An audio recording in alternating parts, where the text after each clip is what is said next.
সবাইকে নমস্কার। সবাইকে আমি পম্পি চলে এসেছি আবারও নতুন একটা ভিডিওর সাথে। আজকে দুপুরে আনা হয়েছে ছোট মাছ, এটাকে কি বলি আমরা, ভাঙ্গন মাছ বলি। আপনারা কারা কী নামে চেনেন নিশ্চয়ই কমেন্টে জানাবেন। তো আনা হয়েছে ভাঙ্গন মাছ। মাছটাকে এমনি তো ছিলে এনেছে, আমি একটু পিস পিস করে কেটে নিচ্ছি। যেমন মাঝখানে একটা পিস দিয়েছি আর কয়েকটা বড় বড় রেখেছি, মানে গোটা গোটা রেখেছি, কাটিনি। তো মাছটাকে ভালো করে কেটে ধুয়ে নিয়েছি। এখন হলুদ লবণ মাখিয়ে ভাজতে দিয়ে দিয়েছি। মাছটা বানাবো আজকে বেগুন আর আলু দিয়ে পাতলা করে একটু ঝোল। তো এদিকে মাছটা ভাজতে ভাজতে আমি চলুন আলু আর বেগুনটাকে কেটে নিই। মাছ ভাজি হয়ে গেছে, লম্বা লম্বা করে আলু কেটে নিয়েছি, সাথে লম্বা লম্বা করে বেগুনগুলোও কেটে নিয়েছি। আলু বেগুন কাটা হয়ে গেছে। মাছ ভাজির তেলের মধ্যে একে একে আলুগুলোকে ভেজে নেব। আলু ভাজতে থাকুক, ততক্ষণ মশলাটা রেডি করি। নিয়েছি একটা মিক্সি জার, এর মধ্যে দিয়ে দিলাম মিডিয়াম সাইজের একটা পেঁয়াজ, দিয়েছি অল্প একটু আদা, আর দিয়েছি 3-4টা কাঁচা লঙ্কা, দিয়ে একটু মিহি পেস্ট করে নিলাম। এদিকে আলু ভাজা হয়ে গেছে, এখন বেগুনটা ভেজে নিচ্ছে। আলু বেগুন একটু লবণ আর হলুদ দিয়ে শুধু ভেজে নিচ্ছি, আর ভেজে রেখে দেবো বেগুনটা। তারপর আমি এদিকে সেই তেলের মধ্যেই দিয়ে দিব তরকারিটা বসিয়ে নিব।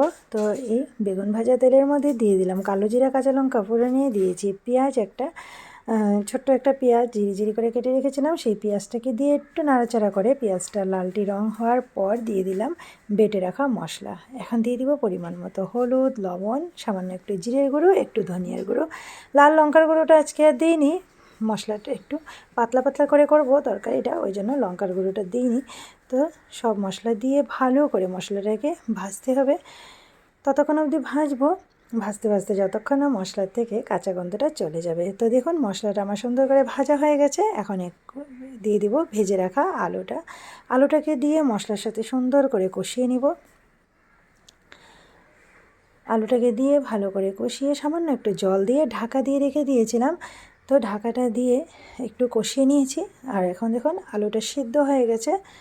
এখন দিয়ে দিব আলুটাকে ভালো করে নাড়াচাড়া করে এর মধ্যে উপর থেকে বেগুনটাও দিয়ে দিব। বেগুনটাও দিয়ে ভালো করে বেগুনটাকে মিক্স করে নেব। আর এদিকে গরম জল বসিয়ে রেখেছি তরকারিতে ঝোল দেওয়ার জন্য।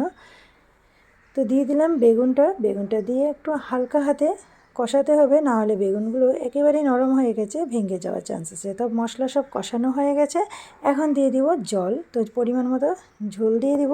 ঝোলটা দিয়ে আবারও ঢাকা দিয়ে 5-10 মিনিট রান্না করে একে একে মাছগুলোকে দিয়ে দিব।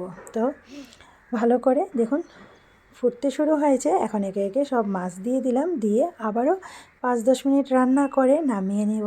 ধনিয়া পাতা দিয়ে মাছের এইভাবে পাতলা পাতলা আলু বেগুনের ঝোল রেডি হয়ে গেছে।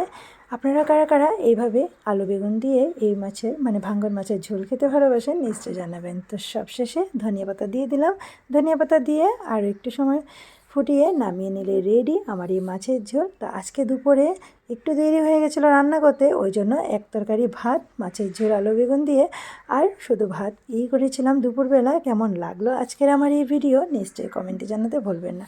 আমার ভিডিও যদি আপনাদের ভালো লেগে থাকে তাহলে প্লিজ আমার ভিডিওতে একটা লাইক করে আমার পেজটাতে ফলো দিয়ে আমার পাশে থাকবেন। আজ তাহলে আসি, আবার আসবো নতুন একটা ভিডিওর সাথে। ততক্ষণ সবাই ভালো থাকবেন, সুস্থ থাকবেন, সাবধানে থাকবেন।